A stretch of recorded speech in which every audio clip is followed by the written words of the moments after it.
2026 T20 ವಿಶ್ವಕಪ್ಗೆ ಸಂಬಂಧಿಸಿದಂತೆ cricket ಜಗತ್ತಿಗೆ ಈಗ ತಾನೇ ಮೊದಲ ದೊಡ್ಡ ಸುದ್ದಿ ಸಿಕ್ಕಿದೆ ನೋಡಿ. ಬಿಸಿಸಿಐ ಮುಖ್ಯ ಕಚೇರಿಯಿಂದ ಒಂದು ಮಹತ್ವದ ಘೋಷಣೆ ಹೊರಬಿದ್ದಿದೆ. ಡಿಫೆಂಡಿಂಗ್ ಚಾಂಪಿಯನ್ ಭಾರತ ತನ್ನ 15 ಸದಸ್ಯರ ತಂಡವನ್ನು ಪ್ರಕಟಿಸಿದೆ. ಹೀಗೆ ಟೂರ್ನಿಗಾಗಿ ತಮ್ಮ ತಂಡವನ್ನ ಅಂತಿಮಗೊಳಿಸಿದ ಮೊದಲ ರಾಷ್ಟ್ರ ಭಾರತ ಆಗಿದೆ. ಇದು ಕೇವಲ ಸಾಮಾನ್ಯ ಪ್ರಕಟಣೆ ಆಗಿರಲಿಲ್ಲ.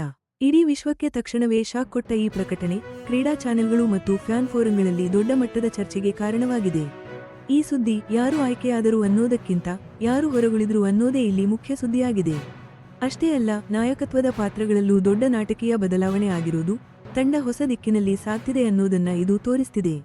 ಈ ಬೆಳವಣಿಗೆಗಳ ಕೇಂದ್ರಬಿಂದು ಇಡೀ ಕ್ರಿಕೆಟ್ ಲೋಕದ ಅಭಿಪ್ರಾಯಗಳನ್ನ ವಿಭಜಿಸಿ ಮುಖ್ಯ ಸುದ್ದಿಯಾಗಿರುವ ಒಂದು ನಿರ್ಧಾರ.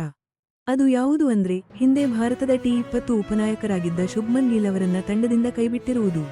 ಅವರು ತಂಡದಲ್ಲಿ ಇಲ್ಲದಿರುವುದೇ ಈಗ ದೊಡ್ಡ ಟಾಕಿಂಗ್ ಪಾಯಿಂಟ್ ಆಗಿ ಮಾರ್ಪಟ್ಟಿದೆ. ಇದು ತಂಡದ ಕಾರ್ಯತಂತ್ರದ ಬಗ್ಗೆ ತಕ್ಷಣವೇ ಹಲವು ಪ್ರಶ್ನೆಗಳನ್ನು ಹುಟ್ಟುಹಾಕಿದೆ.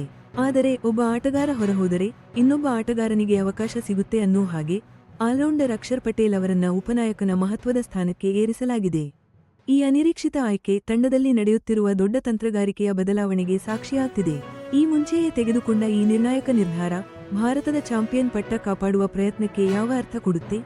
ಮತ್ತು ಈ ಮಹತ್ವದ ಬದಲಾವಣೆಗಳು 2026 ಟಿ20 ವಿಶ್ವಕಪ್ಗೆ ಭಾರತದ ಪಯಣವನ್ನ ಹೇಗೆ ರೂಪಿಸಲಿವೆ? ಈಗ ವೇದಿಕೆ ಸಿದ್ಧವಾಗಿದೆ ಮತ್ತು ಚರ್ಚೆ ಈಗಷ್ಟೇ ಶುರುವಾಗಿದೆ. ಶುಭಮನ್ ಗಿಲ್ ಭಾರತದ ಟಾಪ್ ಆರ್ಡರ್ಗೆ ಪ್ರಮುಖ ಆಧಾರ ಅಂತ ಗುರುತಿಸಿಕೊಂಡಿದ್ದ ಆಟಗಾರ. ಅವರನ್ನು ತಂಡದಿಂದ ಕೈಬಿಟ್ಟ ನಿರ್ಧಾರ ಈಗ ದೇಶಾದ್ಯಂತ ದೊಡ್ಡ ಚರ್ಚೆಯ ವಿಷಯವಾಗಿದೆ.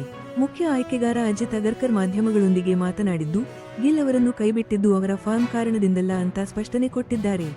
ಬದಲಿಗೆ ಬೇರೆಲ್ಲದಕ್ಕಿಂತ ತಂಡದ ಸಂಯೋಜನೆ ಅಂದ್ರೆ ಕಾಂಬಿನೇಷನ್ ಮುಖ್ಯ ಅಂತ ಹೇಳಿದ್ದಾರೆ.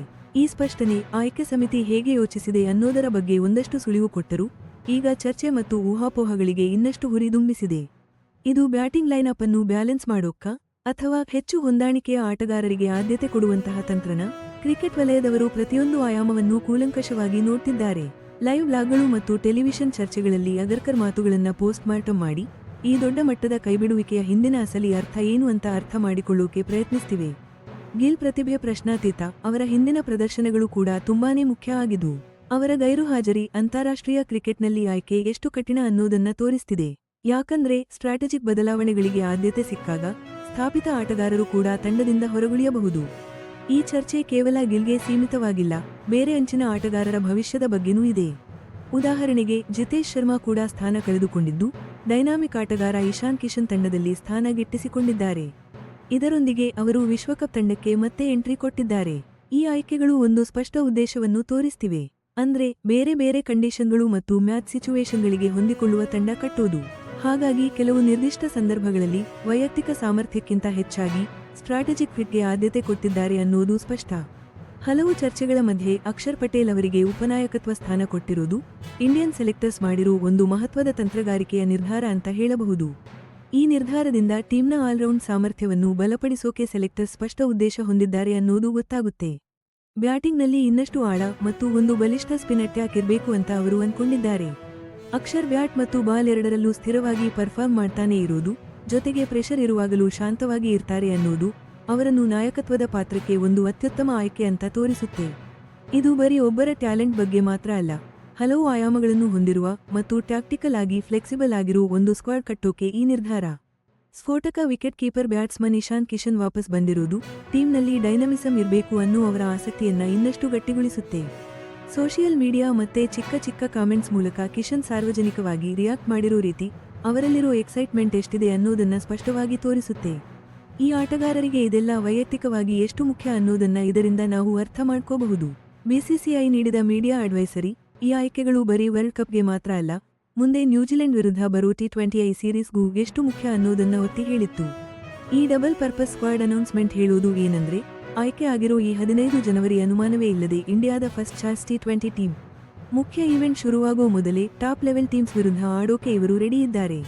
ಈ ರೀತಿ ಒಂದು ನಿರಂತರತೆ ಇರೋದು ಮತ್ತು ಕೋರ್ ಟೀಮ್ ಅನ್ನು ಬೇಗನೆ ಒಟ್ಟಿಗೆ ಸೇರಿಸಿರೋದು ಟೀಮ್ನಲ್ಲಿ ಉತ್ತಮ ಹೊಂದಾಣಿಕೆ ಮೂಡೋಕೆ ಮತ್ತು ಮುಂದೆ ಬರೋ ಪ್ರೆಸ್ಟೀಜಿಯಸ್ 2026 ಟೂರ್ನಮೆಂಟ್ಗಾಗಿ ಸ್ಟ್ರಾಟಜಿಗಳನ್ನ ಇನ್ನಷ್ಟು ಚೆನ್ನಾಗಿ ರೂಪಿಸೋಕೆ ತುಂಬಾ ಮುಖ್ಯ ಆಗುತ್ತೆ.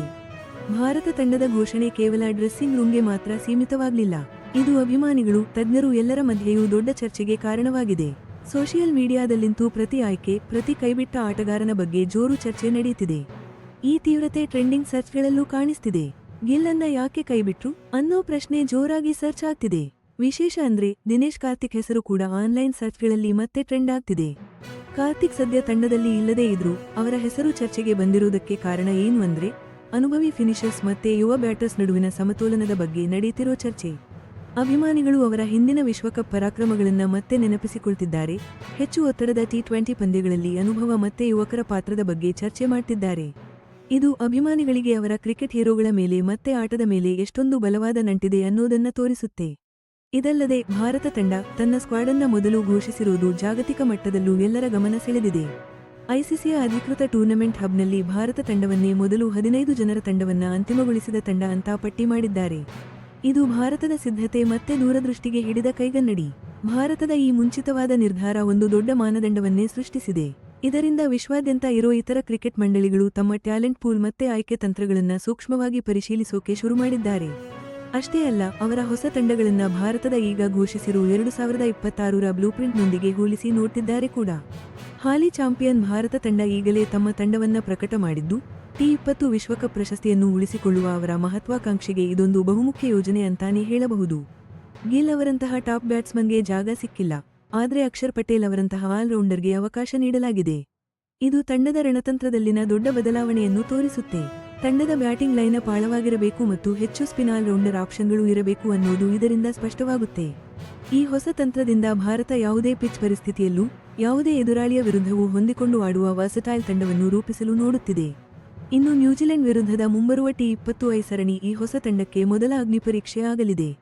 ಈ ಸರಣಿ ತಂಡದ ಪ್ರಮುಖ ಆಟಗಾರರು ಒಗ್ಗಟ್ಟಾಗಿ ಆಡಲು, ಹೊಸ ರಣತಂತ್ರಗಳನ್ನು ಟೆಸ್ಟ್ ಮಾಡೋಕೆ ಹಾಗೂ ನಾಯಕತ್ವ ಜೋಡಿ ಕ್ಯಾಪ್ಟನ್ ವೈಸ್ ಕ್ಯಾಪ್ಟನ್ ತಮ್ಮ ಸ್ಥಾನವನ್ನು ಗಟ್ಟಿಗೊಳಿಸಲು ಒಂದು ಸುವರ್ಣಾವಕಾಶ.